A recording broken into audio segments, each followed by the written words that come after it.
Et bonjour à tous, alors bienvenue dans cette petite vidéo. Alors je m'excuse, enfin, pas vraiment, mais c'est pas grave, je suis un peu malade, donc voilà, tant pis pour ma voix qui sera un peu différente. Peut-être que ça se remarquera pas, tant pis.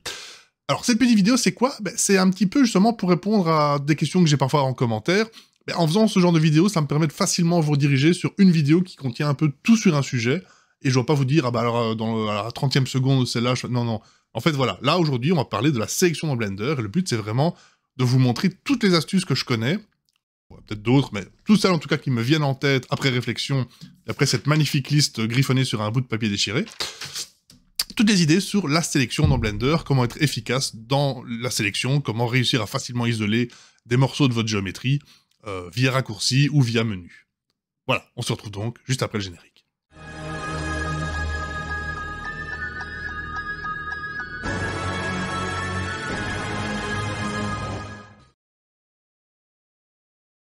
Ok, alors le concept le plus élémentaire avant de parler sélection, évidemment, c'est de passer de la sélection d'objets à la sélection des éléments. Donc pour ce faire, moi j'utilise tabulation, c'est ce qui est le plus pratique, mais vous pouvez évidemment ici passer de Object Mode à Edit Mode. Voilà, bon, ça évidemment, je pense que tout le monde connaît. Ensuite, évidemment, vous avez trois types d'objets à sélectionner. Donc par défaut, en sélection, j'appelle la sélection 1, donc vous pouvez faire 1, 2 et 3 pour passer ici au-dessus, donc la sélection 1 sélectionne donc évidemment des points, voilà, c'est appelé les vertex, donc. La sélection 2 est là pour sélectionner les arêtes, les edges, donc les bords, quoi. Et la 3, c'est les faces. Donc évidemment, voilà, si je suis en sélection 2 et que je fais un groupe comme ça, voilà, il sélectionnera tout ceci. Si je suis en sélection 3 et que je fais cela, il me sélectionne les faces visibles, mais pas celles derrière, évidemment. Alors, ensuite, on a évidemment donc, la sélection tout sélectionné avec A, et Alt A pour tout désélectionner. Alors, on ne voit pas très bien ici, donc je vais commencer peut-être à tout sélectionner, et puis Subdivide, pour avoir un petit peu plus de géométrie à travailler pour la suite. Voilà, donc, si je sélectionne ceci, que je fais Alt A, tout est désélectionné. Si je fais A, tout est sélectionné.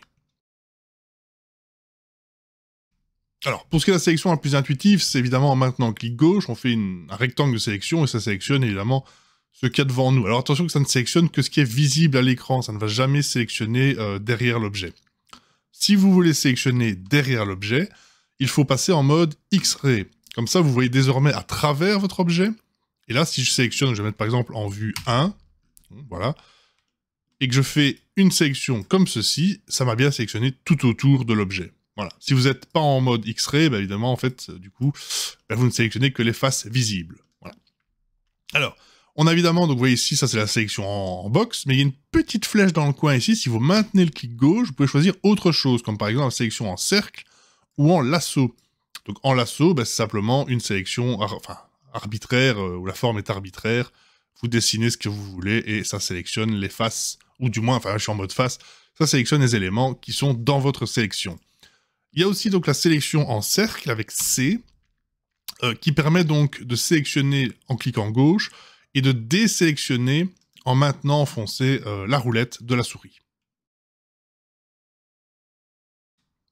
Alors ensuite, vous pouvez aussi inverser la sélection. Donc supposons que je sélectionne ici en mode cercle, et je fais ensuite CTRL-I, et ça va inverser ma sélection en fait courante.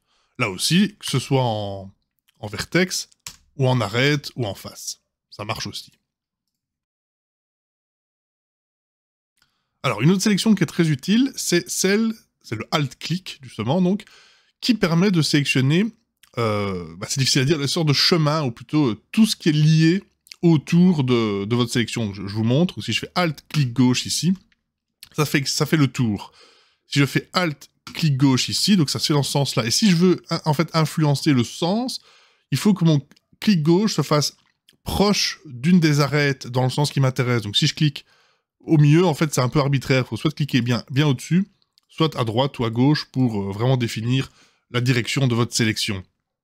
Et donc, évidemment, si vous faites plusieurs comme ceci, évidemment, je ne l'ai pas dit, mais Shift permet de compléter votre sélection.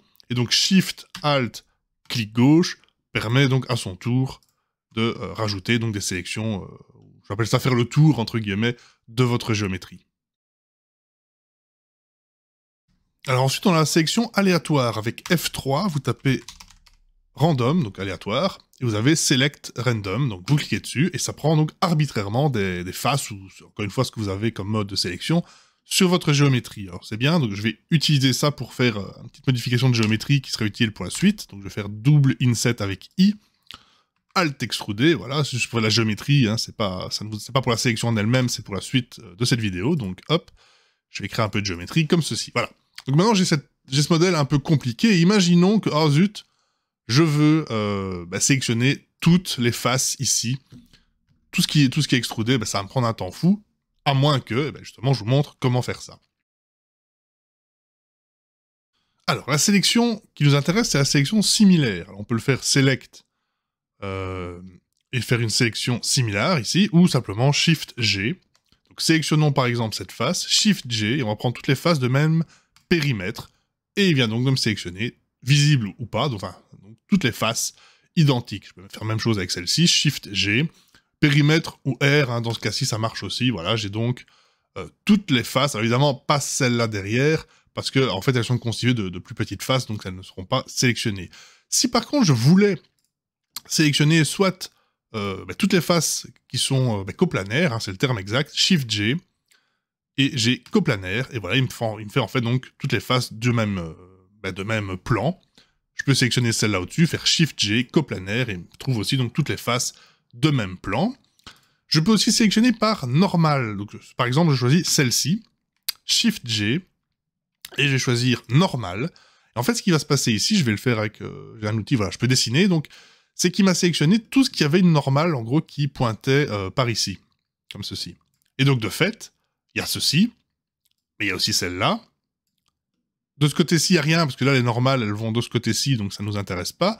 Mais il y a aussi ça, etc., etc. Donc en gros, c'est tout ce qui a la même orientation. Voilà. Donc là, encore une fois, un raccourci très utile.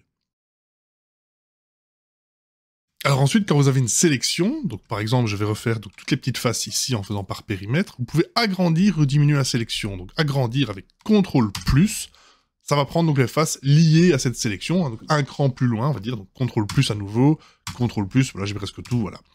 Et du coup, CTRL-, donc même chose, je vais sélectionner ici, périmètre, j'en fais CTRL+ pour avoir un plus, CTRL- pour revenir, donc CTRL+, CTRL-, me ramène à ma sélection d'origine. Voilà, et enfin, la dernière sélection, la sélection liée via touche L. Donc en fait, c'est très simple, si je fais L, ça va me donner tout élément, tout ce qui est lié à cet élément, donc pas les objets, les autres objets. Alors, attention que la sélection L fonctionne comme si le Shift était enfoncé, donc si je fais L à chaque fois, ça me sélectionne tout. Je dois donc faire Shift L pour désélectionner les autres éléments. Et alors, ça a, on va dire, une certaine mémoire, parce que si je fais L et que je fais Shift D, donc je duplique mon objet, et je viens le mettre dans cet objet-ci, Blender retient que c'était quand même des objets différents qui n'ont pas été créés en extrudant la géométrie du premier, donc si je fais ici L, je n'ai bien que mon objet ici, et si je fais L là, je n'ai bien que cet objet-là. Donc c'est assez pratique quand vous faites votre scène, parce qu'avec ça, Blender devrait normalement facilement vous permettre de resélectionner l'objet, en fait, et pas juste... et pas tout ce qu'il touche, en fait. Donc c'est assez bien, ça fonctionne assez bien, justement, cette sélection en L. Et voilà, je pense qu'avec ça, la sélection dans Blender n'a majoritairement plus aucun secret pour vous. Donc j'espère que ça vous a plu. Petite vidéo comme ça, entre-temps, donc. Et on se retrouve d'ici je ne sais pas quand, pour la prochaine vidéo. Et d'ici là, passez tous une excellente journée.